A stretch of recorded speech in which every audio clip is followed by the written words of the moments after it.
Throughout history, various interpretations and controversies have swirled around the Bible, but one version stands out for its unique content and enigmatic nature: the Ethiopian Bible. This venerable text, pivotal to the Ethiopian Orthodox Tewahedo Church, is rich with mystical stories and prophetic revelations. Unlike the Bibles used in Western Christianity or the Jewish Tanakh, the Ethiopian Bible encompasses a broader canon, including several books that were excluded from other traditions. So, what forbidden texts does the Ethiopian Bible contain, and how do they differ from the scriptures we hold familiar? Delve deeper with us as we explore the controversial Ethiopian Bible, containing forbidden texts missing from the scriptures. Ethiopia's Sacred Scriptures. The Ethiopian Bible stands as one of the most mysterious and controversial books ever to have existed. The country of Ethiopia itself is filled with enigmatic histories and legends that defy simple explanations, but that's a story for another day. Ethiopia boasts one of the oldest civilizations in the world and is unique in Africa for never having been colonized. This rich heritage allows Ethiopians to trace their lineage back to Ham, one of Noah's sons, a lineage even acknowledged by Jewish traditions. Among Ethiopia's treasures are some of the oldest Bible scrolls in existence, predating the famous King James Version. The exact date of the Ethiopian Bible's discovery remains unclear, but it gained wider recognition when mentioned by historian Beatrix Plain in her 1950 book. Known as the Garima Gospels, this ancient Bible is named after the monk Garima, who is believed to have written the book upon his arrival in Ethiopia around 494 AD. The Bible consists of 3 manuscripts divided into 2 volumes, each approximately 10 inches thick. The first volume, Garima I, has a copper cover, while the second volume, Garima II, features a silver cover, and both volumes collectively span about 400 pages. Unlike the King James Bible, which contains 66 books, the Ethiopic Bible includes 88 books, featuring several works not found in other Christian traditions. It encompasses scrolls from the Old Testament, the New Testament, and previously unknown scrolls. Remarkably, these ancient scrolls existed long before Christianity was formally introduced to Ethiopian society in the 4th century. This implies that Christianity was not an externally imposed religion in Ethiopia. Rather, it had already taken root in the country. Since the 4th century, Ethiopia has proudly maintained its identity as a Christian nation, preserving the past. Ethiopia's Christian tradition stretches far into time, as evidenced by the observations of Cosmas Indicoplistus, a prominent figure who was an Egyptian traveler, monk, and historian.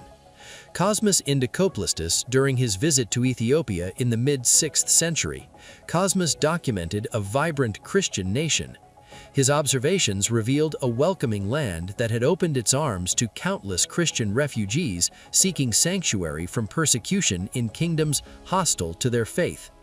Ethiopian tradition goes a step further, claiming that certain tribes within their borders have worshipped the Christian God for 3,500 years. If true, this would place the Ethiopian Orthodox Church, also known locally as the Tewahedo Church, at the forefront of Christianity. This challenges the widely held belief, often perpetuated by mainstream media, that the Catholic Church represents the oldest organized Christian body in the world. Imagine that the Ethiopian Bible itself holds another layer of intrigue. Unlike the commonly known Hebrew Bible, the Latin Vulgate, or the King James Version, the Ethiopic Bible is written in Ge'ez, an ancient Ethiopian language. However, unlike these other Bibles with multiple copies in circulation, there exists only one known complete Ethiopian Bible. This singular treasure is meticulously guarded within a monastery that sits on the edge of a mountainside, some 7,000 feet high in the Tigray highlands. The Ethiopian Bible holds a unique place within Christianity, and its stories intertwine with the nation's rich history. A key text in Ethiopian tradition is the Kabra Nagast, which is considered a holy book. This text tells a fascinating tale that stretches back to the 10th century BC.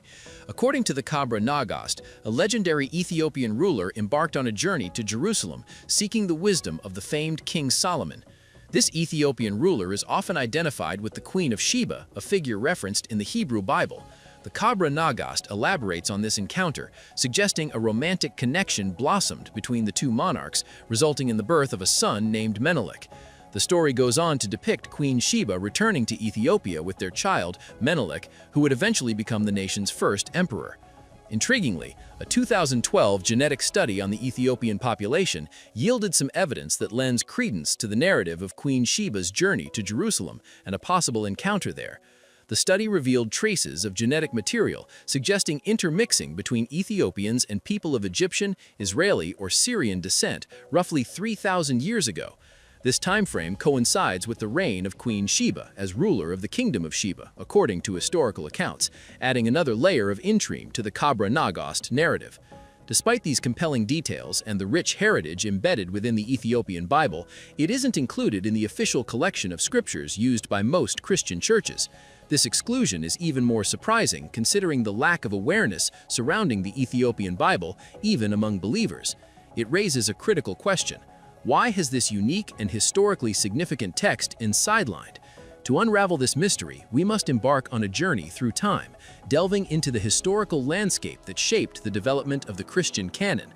The next section will explore the potential reasons behind the Ethiopian Bible's exclusion, offering a deeper understanding of the complex dynamics that have shaped religious texts throughout history. The Bible we hold in our hands today wasn't always a single unified text. For centuries, the scriptures existed in a more fluid state, with various versions circulating in different regions. These variations stemmed from several factors, including the original languages used, interpretations of the text, and even the addition of unauthorized writings. The earliest biblical texts were composed in Hebrew, the language spoken by the ancient Israelites. Around 400 AD, a pivotal moment arrived with the work of Saint Jerome, a renowned scholar. He undertook the monumental task of translating the Hebrew scriptures into Latin, a language widely spoken in the Roman Empire at the time. This monumental translation, known as the Vulgate, became the primary Latin Bible and established a foundation for future translations. The Vulgate encompassed 27 books detailing the life and teachings of Jesus and his followers, and 39 books chronicling the history of the Israelites and their faith. It's important to note that at this stage, the broader collection of scriptures was still referred to as the Hebrew Bible. However, alongside these core texts, a different challenge emerged. In the early centuries of Christianity, a surge of writings about Jesus and his teachings flooded the scene. While some of these works offered genuine insights, others were fictional accounts, embellishing or deviating from the core message. The lack of widespread communication and the absence of the internet in those times meant these unverified texts could easily reach audiences and potentially cause confusion. Concerned about the proliferation of inaccurate material, early church leaders took decisive action. Landmark councils like the Council of Nyssa in 325 AD and the First Council of Constantinople in 381 AD brought together prominent figures to establish a definitive collection of scriptures. The process wasn't simply about selecting the most interesting stories. Attendees evaluated each text based on specific criteria. An accepted text had to be attributed to one of Jesus' disciples or someone who witnessed his ministry firsthand. Additionally, the work needed to be composed in the 1st century and demonstrate thematic coherence with the existing body of Scripture. Through this careful selection process, the official canon of the New Testament was formed, separating the divinely inspired writings from the plethora of unverified accounts. The landscape of biblical texts continued to evolve even after the establishment of the New Testament canon. Disagreements persisted regarding the inclusion of certain works within the broader collection of scriptures. These discrepancies were a source of concern for King James I of England, who ascended the throne in 1603. The proliferation of various Bible translations during the 17th century fueled anxieties about religious uniformity within his realm. King James envisioned a new English translation that would not only bridge these religious divides, but also solidify his own position as a divinely ordained ruler. Heeding the concerns of some clergy who felt existing translations contained inaccuracies, the king embarked on an ambitious project in 1604. He commissioned a team of 47 scholars, divided into 6 committees, to meticulously examine existing translations and the original Hebrew and Greek texts. These scholars, adhering to strict guidelines to minimize bias, spent 7 years diligently working on their assigned sections. Their tools included not only the various translations in circulation, but also advancements in scholarship and historical understanding. When the completed work reached King James and his advisors, they were reportedly struck by the remarkable convergence in the translations, despite the scholars' geographical separation. Attributing this to divine guidance, they officially sanctioned the new translation in 1611, the King James Bible.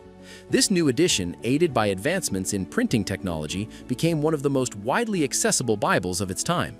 However, the King James Bible, like its predecessors, involved editorial decisions regarding the inclusion and exclusion of certain texts. These decisions, influenced by prevailing theological views, resulted in a Bible that differed from the Ethiopian Orthodox canon. The Ethiopian Bible retains a broader selection of scriptures compared to its Western counterparts. This distinction reflects the unique historical and theological development of the Ethiopian Church. Understanding these differences offers valuable insights into the diverse interpretations and practices within Christianity. Now that we've explored the evolution of the Bible, let's delve into the reasons why the Ethiopian Bible occupies a unique position within the Christian world. The primary reason lies in the inclusion of additional books not found in the canons adopted by most other Christian denominations. These additional texts are often referred to as pseudo-epigraph, which literally translates to false writings. The term signifies works attributed to biblical figures or revered individuals, but whose authorship is uncertain or demonstrably inaccurate. Essentially, they're like stories written in the style of a famous person, but not actually written by them. The question of divinely inspired scripture has been a subject of debate and meticulous analysis throughout Christian history. Early church councils, like those held at Nicaea and Constantinople, played a crucial role in establishing a core collection of texts deemed authentic and divinely inspired. These texts, forming the official canon, were considered to accurately reflect the teachings and message of Jesus and his disciples. Conversely, works deemed to lack historical or theological credibility, or those containing material inconsistent with established doctrine, were excluded. The Ethiopian Church, however, developed its own canon that incorporated these additional books alongside the core texts recognized by most other Christian traditions. It's important to avoid generalizations about the motivations behind the exclusion of certain texts.